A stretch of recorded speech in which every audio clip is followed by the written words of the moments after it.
আমার নবী সাল্লাল্লাহু আলাইহি সাল্লাম রাহমাতুল লিল আলামিন নবীজি, ঠিক কি না বলেন? রোজার 2 মাস আগে থাকতে তিনি রোজার জন্য দোয়া করছেন, বুঝাইছেন রমজানের কদর।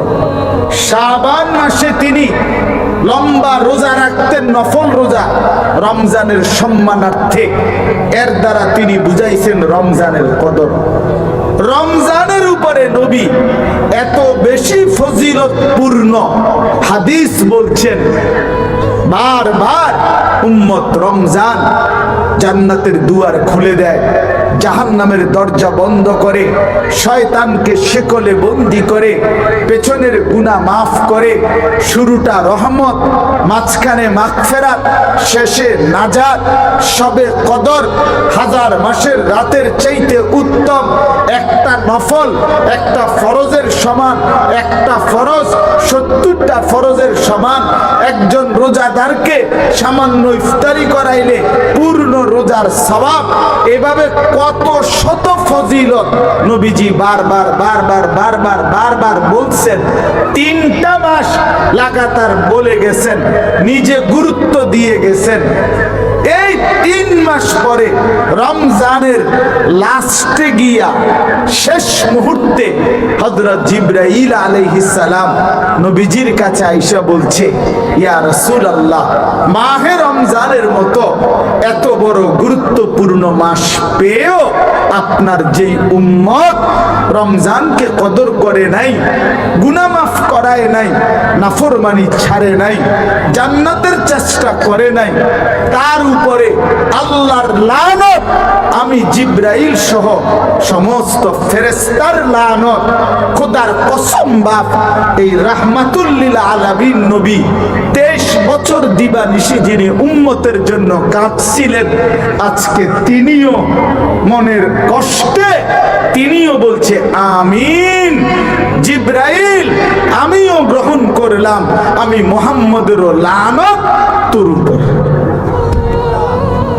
নবী যেন বললেন, উম্মত আমিও তো তোরে কি পরিমাণ বলছি রমজানের কদর করতি, তুই কোনো পাত্তা দিলি না। যা, তোর উপরে খোদার গজব, তোর উপরে ফেরেশতার গজব, তোর উপরে আমি রাসূলের গজব। এই জন্য দয়া করে নবীর অভিশাপের পাত্র হয়েন না, আল্লাহর অভিশাপের পাত্র হয়েন না, ফেরেশতাদের অভিশাপের পাত্র। আড়ালের মা বোনদেরকে বলেন, আমার আওয়াজও যদি কোনো বোন শুনে থাকেন, মা বোন আপনাদের এক ভাই অনুরোধ করলাম, আমি খোদার 11টা মাস অনেক বাজারে গেছেন, মার্কেটে গেছেন, এই একটা মাস রমজান, একটা মাস কমপক্ষে বাজারে আর মার্কেটে আর যায়েন না। এই গহনা, শাড়ি, অলংকার, জুতা, 3 পিস এগুলো কিনবার জন্য কমপক্ষে রমজানটাকে নষ্ট করেন না। আহা, এটা যেন সীমালঙ্ঘন, এটা অনেক বড় সীমালঙ্ঘন। এটা শয়তান ইবলিস আমাদের মহিলাদেরকে বুঝাইছে যে রমজান মাস হইল ঈদের দিনের কাপড় কেনার প্রস্তুতির মাস, অথচ আল্লাহর কসম কোনোভাবেই এটা রমজানের উদ্দেশ্য না। রমজানে আল্লাহ রহমতের দুয়ার খুলে দেয়, মাগফিরাতের দুয়ার খুলে দেয়, নাজাতের দুয়ার খুলে দেয়, জান্নাতের দুয়ার খুলে দেয়। সব খুলে দিয়ে আল্লাহ ডাকতেছে, বান্দা জান্নাত নিতে আসো, রহমত নিতে আসো। আর অসভ্য, বেহায়া, বেপর্দা নারী সে যেন আল্লাহকে বৃদ্ধাঙ্গুলি দেখাইয়া বলে, এই মাওলা, তোমার জান্নাত, তোমার রহমত এগুলো তোমার কাছেই রাখো, আমার এগুলো লাগবে না। আমার দরকার হইল ঈদের দিনের জুতা, আমার দরকার হইল ঈদের দিনের কাপড়, আমি যাচ্ছি জুতা কিনতে। তো ফেরেশতাও যেন বলে, নারী যাও জুতা কিনতে, এই জুতা দিয়েই তোমারে হাসরের ময়দানে ফিটবো, মনে রাখো, তোমারে জুতা দিয়া ফিটবো, মনে রাখো। তুমি খামখেয়ালি করছো খোদার এত বড় রমজান, তুমি কদর করলা না, কদর করলা না। এই জন্য মাহে রমজানকে স্ত্রীকে ফিরান, মাহে রমজানে মেয়েকে ফিরান, মাহে রমজানে মাকে ফিরান, বাজার থেকে ফিরান, মার্কেট থেকে ফিরান। এই গহনা অলংকারের, এই সাজগোজ প্রসাধনীর, রমজানের ঈদের সাথে নতুন ইনটেক কাপড়, ঈদের দিন নতুন করে প্রথম গায়ে দিতে হবে।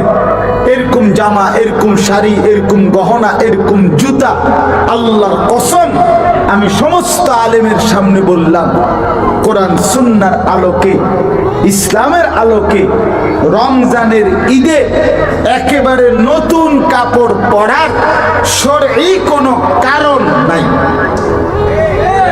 এটার সাথে ইসলামের কোনো সম্পর্ক নাই। কি হুজুর বলেন না? কোনো সম্পর্ক নাই, এটার সাথে কোনো সম্পর্ক নাই, কোনো ন্যূনতম সম্পর্ক। নতুন কাপড়ের সাথে এটা সুন্নত না, মুস্তাহাব না, নফল না, কিচ্ছু না, গোড়ার ডিমও না, এটা কিছুই নাই। এটা আমাদের শাহওয়াত, এটা আমাদের অবৈধ কামনা বাসনা, এটা আমাদের খামখেয়ালি, এটা আমাদের দুনিয়া লোভী।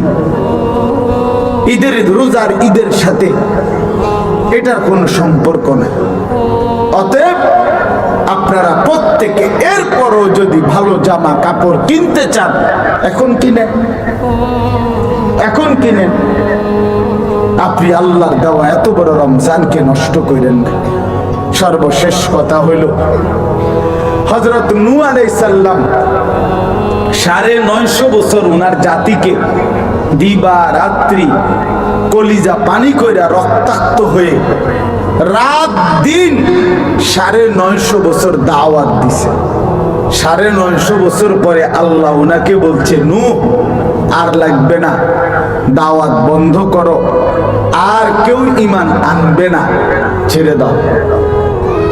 আন্নাহু লা ইউমিনা মিন কওমিকা ইল্লা মান কাদ আমানা ফালা তাবতাইস বিমা কানু ইয়াফআলুন।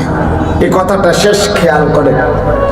নূহ আলাইহিস সালাম 950 বছর পরে যখন আল্লাহ বলছে আর ঈমান আনবে না, ছাড়ো এগুলা, এদেরকে, এই জাতিকে, তুমি নৌকাতে উঠে যাও তোমার অনুসারী নিয়ে। কসম আল্লাহর, 950 বছরের দরদি নবী নূহ নবী, 950 বছর যিনি চোখের পানি ফেলছেন।